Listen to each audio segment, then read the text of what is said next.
آج کی کہانی کا نام ہے وہ پاگل ہو گئی۔ وہ ایک مقامی ہسپتال میں چل بسی ہے۔ وہ میری بیوی تھی۔ ہم دونوں نے ایک دوسرے کی رفاقت میں 10 سال کا عرصہ بڑے خوشگوار طریقے سے گزارا تھا۔ میں نے تو کبھی سوچا بھی نہ تھا کہ میری پیاری اور وفاشار بیوی ایک روز پاگل پن کی حالت میں مجھے اکیلا چھوڑ کر اس دنیا سے رخصت ہو جائے گی۔ وہ ایک پڑھی لکھی اور باشعور خاتون تھی جس کی پورا خاندان تعریف کرتا تھا۔ شادی کے بعد ابتدا میں جب اوپر تلے ہماری 3 بیٹیاں ہو گئی تھیں تو وہ کچھ پریشان سی ہو گئی تھی۔ اس کا خیال تھا کہ اگر بیٹا نہ ہوا تو شاید میں دوسری شادی کر لوں گا، مگر میں نے اسے یقین دلایا تھا کہ میں زندگی بھر اسی کا ہو کر رہوں گا۔ سچ کہتا ہوں میں کہ میری بیوی روزینہ آج جب کہ اس دنیا سے رخصت ہو چکی ہے، اب بھی اس کی یادیں میری زندگی کا سہارا ہے۔ میں ابھی ایسا بوڑھا بھی نہیں ہوا کہ دوسری شادی نہ کر سکوں۔ میری 3 معصوم بچیاں ہیں جن کے سر پر اب ماں کا سایہ نہیں رہا۔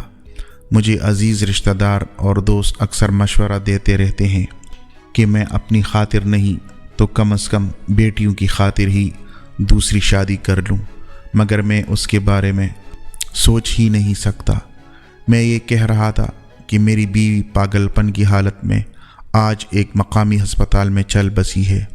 روزینہ جیسی بشعور پڑھی لکھی اور سلجھی ہوئی عورت پاگل کیوں ہوئی؟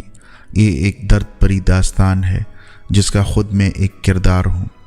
میری بیوی روزینہ کی بربادی کی داستان کا آغاز اس روز ہوا جب 3 بیٹیوں کے پیدائش کے کچھ عرصے بعد کافی منتوں اور مرادوں کے بعد اللہ تعالیٰ نے ہمیں ایک بیٹے سے نوازا۔ یہ بیٹا اس لیے بھی ہمارے آنکھوں کا تارا تھا کہ پورے خاندان کا واحد وارث تھا۔ میرے بڑے بھائی اور چھوٹے سبھی بھائی شادی شدہ تھے، مگر ان میں سے کسی کے ہاں ابھی تک کوئی بیٹا پیدا نہیں ہوا تھا، بلکہ بعض عاملوں نے اس طرف اشارہ دیا تھا کہ ہمارے خاندان کے خلاف ہمارے کسی دشمن نے ایسا عمل کروا رکھا ہے کہ اس خاندان میں بیٹا ہی پیدا نہیں ہو سکتا۔ میں اور میری بیوی روزینہ اگرچہ پڑھے لکھے اور روشن خیال تھے، مگر اس قسم کی باتوں نے ذہنی طور پر بہت پریشان کر رکھا تھا۔ ہم یہی سمجھ رہے تھے کہ اولاد نرینہ ہماری قسمت میں ہی نہیں ہے، لیکن ان حالات میں جب اللہ تعالیٰ نے طارق کی روپ میں ہمیں ایک گول مٹول سا منا دیا تو نہ صرف ہماری بلکہ پوری خاندان کی خوشیاں دیدنی تھی۔ وہ خاندان جہاں پچھلے کئی سالوں سے بیٹیاں ہی بیٹیاں پیدا ہو رہی تھی، وہاں بیٹی کی آمد کی خبر نے پوری خاندان کو خوشیوں سے نہال کر دیا۔ ابھی میرے بیٹے طارق نے پاؤں پر چلنا بھی نہ سیکھا تھا کہ میری بیوی پھر امید سے ہو گئی۔ اگرچہ ہم اتنی جلدی مزید بچہ نہیں چاہتے تھے، مگر قدرت کی مرضی میں کوئی دخل بھی تو نہیں دے سکتا تھا۔ ایک بار میرے جی میں آیا کہ ہم آنے والے کو روکنے کی غیر فطری کوشش کریں، مگر پھر نہ جانے کیا سوچ کر ہم اپنے اس ارادے سے باز رہے۔ میرا بیٹا طارق ابھی 1.5 برس کا بھی نہیں ہوا تھا کہ جب اللہ تعالی نے مجھے ایک اور بیٹا عطا کر دیا، لیکن اسے گود میں لیتی ہی میری اور میری بیوی کی ساری خوشیاں خاک میں مل گئیں۔ وجہ یہ تھی کہ وہ پیدائشی طور پر معذور تھا۔ معذور سے مراد یہ ہے کہ اس کی ذہنی اور جسمانی حالت نارمل نہ تھی۔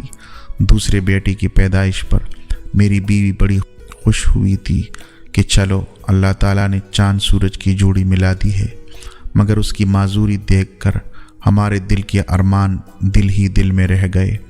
اپاہج بیٹا دے کر قدرت نے ہمیں کس جرم کی سزا دی تھی یہ میں جانتا تھا اور نہ میری بیوی۔ بہرحال یہ ایک ایسا دائمی روگ تھا کہ جس نے ہمارے ہونٹوں سے مسکراہٹ چھین لی، ہمارے گھر کا سکون برباد کر دیا۔ اس درد کو وہی لوگ محسوس کر سکتے ہیں جو خود ایسے ناگزیر حالات کا شکار رہے ہوں۔ ہمارا یہ معذور بیٹا زاہد بچپن سے ہی بہت صحت مند مگر تشدد پسند تھا۔ بعض اوقات وہ ایسی عجیب و غریب حرکتیں کرتا کہ ہم دونوں لرز کر رہ جاتے تھے۔ ہم تو ایسے تیسے گزارا کر لیتے، مگر ہمارے اس معذور بیٹے کا سلوک ہمارے بڑے بیٹے طارق اور دوسرے بہنوں کے ساتھ ایک طرح سے ناقابل برداشت تھا۔ خاص طور پر اپنے بڑے بھائی کو دیکھ کر تو ہمارا معذور بیٹا زاہد آپے سے باہر ہو جاتا تھا۔ اس کا بس نہیں چلتا تھا کہ وہ طارق کو بمبھوڑ کر رکھ دے۔ ضرورت سے زیادہ خوراک نے اسے فربہ کر دیا تھا۔ ہر 1 گھنٹے کے بعد دودھ مانگتا اور نہ ملنے پر چیخ چیخ کر سارا گھر سر پر اٹھا لیتا۔ میری بیوی روزینہ جو اس کی ماں تھی، وہ نہ چاہتی ہوئی بھی اس کی ساری ضرورتیں پوری کرنی اور اس کی حرکتیں برداشت کرنے پر مجبور تھی۔ جب وہ ذرا اور بڑا ہوا اور اس نے باقاعدہ کانا شروع کیا تو ایک اور عذاب گلے پڑ گیا۔ زاہد 12 کیلے ایک ہی وقت میں کھا لیتا، کھیر کا پورا ڈونگا خالی کر دیتا۔ نہ جانے کیسے دوزخ تھا جو برنے میں ہی نہیں آتا تھا۔ فریج میں کوئی بھی چیز سلامت نہیں رہتی تھی۔ حد سے زیادہ خوراک نے اسے بہت زیادہ مضبوط اور طاقتور بنا دیا تھا، جبکہ ہمارا بڑا بیٹا طارق اس کے سامنے کمزور سہمی ہوئی بکری دکھائی دیتا تھا۔ اس معذور بیٹے زاہد نے مجھے اور میری بیوی کو اپنے گرد ایسا الجھایا ہوا تھا کہ ہم اپنے معصوم اور پیارے سے بیٹے طارق پر پوری توجہ نہیں دے سکتے تھے۔ وہ بیچارہ تو اپنی جان کی حفاظت کرنے سے بھی قاصر تھا۔ کسی اندیکھے خدشے اور خوف کے تحت ہر وقت میرا اور میری بیوی کا دل جکڑا رہتا تھا۔ یوں لگتا تھا کہ جیسے کچھ ہونے والا ہے۔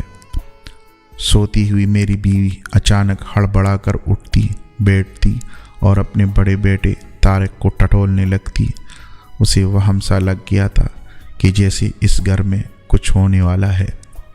میں اسے اکثر حوصلہ بھی دلاتا رہتا تھا کہ سب معاملہ رفتہ رفتہ ٹھیک ہو جائے گا، مگر وہ ایک ماں تھی، اس لیے اولاد کے معاملے میں وہ مجھ سے زیادہ حساس تھی۔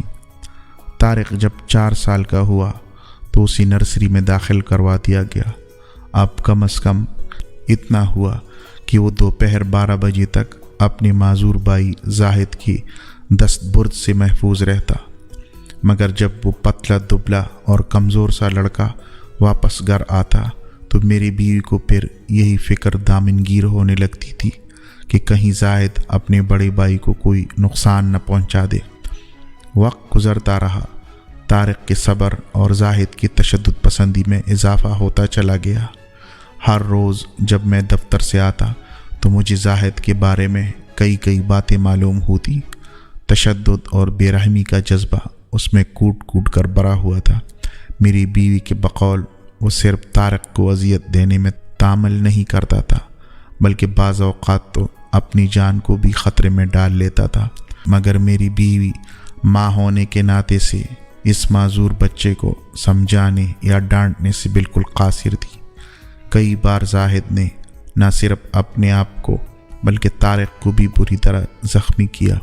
ایک دفعہ مالی باغ میں کام کر رہا تھا، جمعے کا دن تھا، میں بھی باغ کے ایک گوشے میں بیٹھا دھوپ سینک رہا تھا۔ مالی کام میں مشغول تھا، رمبا اس کے پاس درا تھا۔ زاہد نہ جانے کیسی ماں کی نظر سے بچ کر یہاں باغ میں پہنچ گیا۔ طارق نے اچک کر رمبا اٹھایا اور مالی کے سر پر دے مارا۔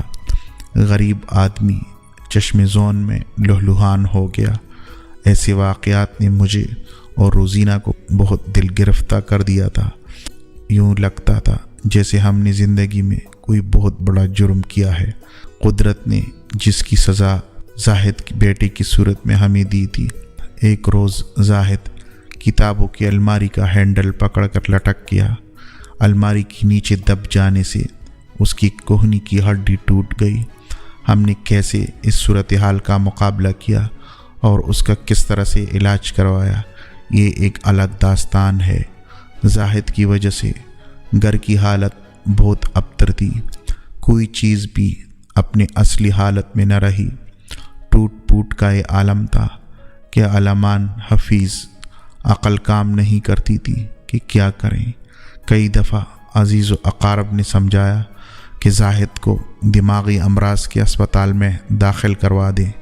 میں تو اس پر آمادہ بھی ہو گیا تھا، مگر میری بیوی ایسی کوئی تجویز سننے کو بھی تیار نہ تھی، حالانکہ ہر وقت کی توڑ پھوڑ اور مارداڑ سے بھرپور وارداتوں کی وجہ سے اس کا دل بھی بہت کمزور پڑ چکا تھا۔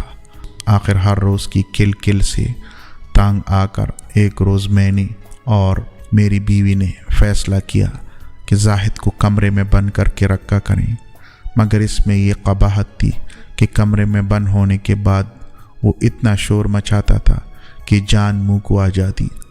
ہم اس کو تالے میں بند رکھتے تھے، لیکن وہ ہر وقت دروازہ پیٹتا رہتا۔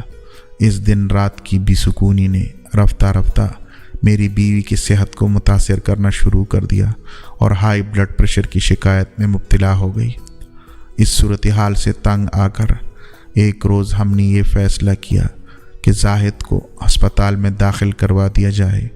پورے خاندان کو برباد کرنے سے بہتر ہے کہ اسے اس کے مقدر کی سپرد کر دیا جائے۔ میری بیوی بھی میرے مجبور کرنے پر بادل ناخواستہ رضامند ہو گئی۔ ایک روز جب میں دفتر گیا ہوا تھا، میری بیوی ڈاکٹر کی ہدایت کے مطابق سکون آور دوا لے کر سونے کو چلی گئی، مگر اس سے پہلے حسب معمول اس نے زاہد کو کمرے میں بند کر کے تالا لگا دیا اور چابیاں اپنی تکیے کے نیچے رکھ کر سو گئی۔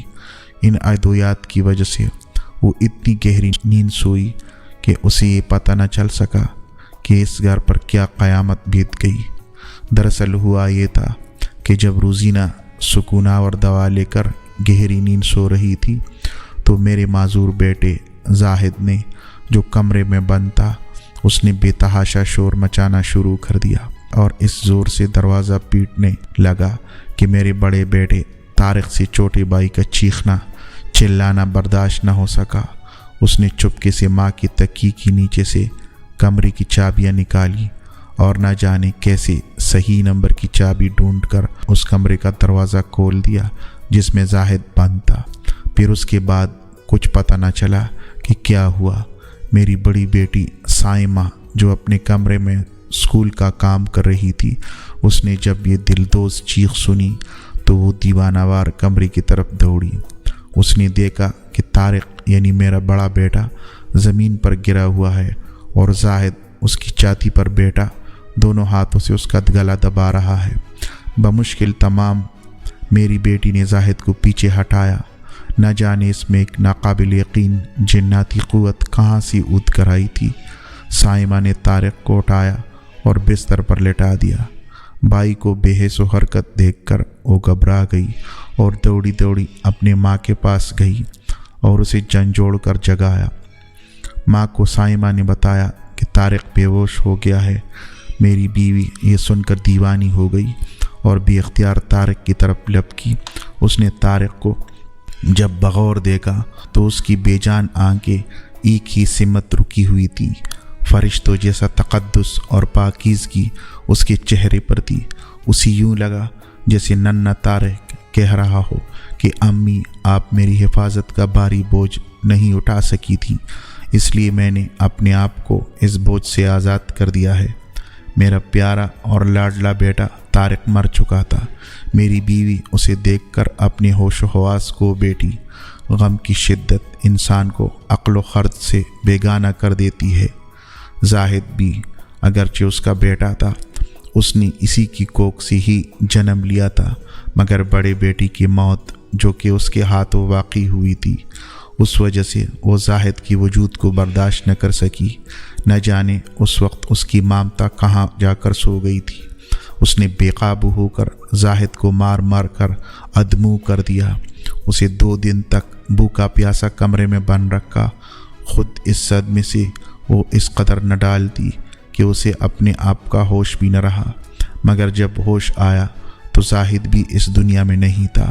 ادھر دونوں بیٹوں کی موت نے میری بیوی کو اس قدر ذہنی صدمہ پہنچایا کہ وہ دوبارہ اپنے ہوش میں نہ آ سکی، اور آج اس پاگل پن کی کیفیت میں ہی وہ مجھے ہمیشہ ہمیشہ کے لیے تنہا چھوڑ گئی ہے۔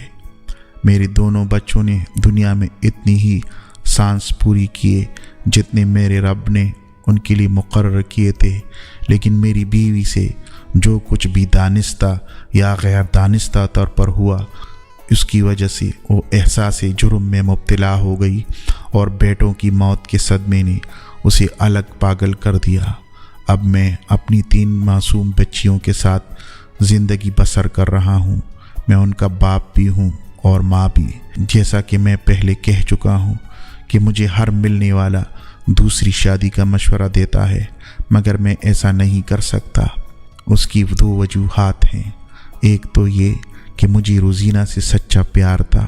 اب اگر میں نے کسی اور کو اپنی زندگی کا ساتھی بنا بھی لیا تو میں اسے اس کا حق نہ دے سکوں گا۔ شادی نہ کرنے کی ایک اور وجہ بھی ہے۔ خدا نخواستہ میرے گھر میں زاہد جیسا اب نارمل بچہ پیدا ہو گیا تو دوبارہ ایسی صورتحال سے عہدہ برا ہونے کی ہمت کہاں سے لاؤں گا۔ اب تو یہی فکر ہے کہ جیسے تیسے ہو یہ زندگی گزر جائیں۔ اگر آپ کو میری یہ کہانی پسند آ جائیں تو پلیز میرے چینل کو سبسکرائب کریں، اگر ہو سکے تو گھنٹی کی نشان کو کلک کریں تاکہ آپ کو نئی ویڈیوز ٹائم پہ ملیں۔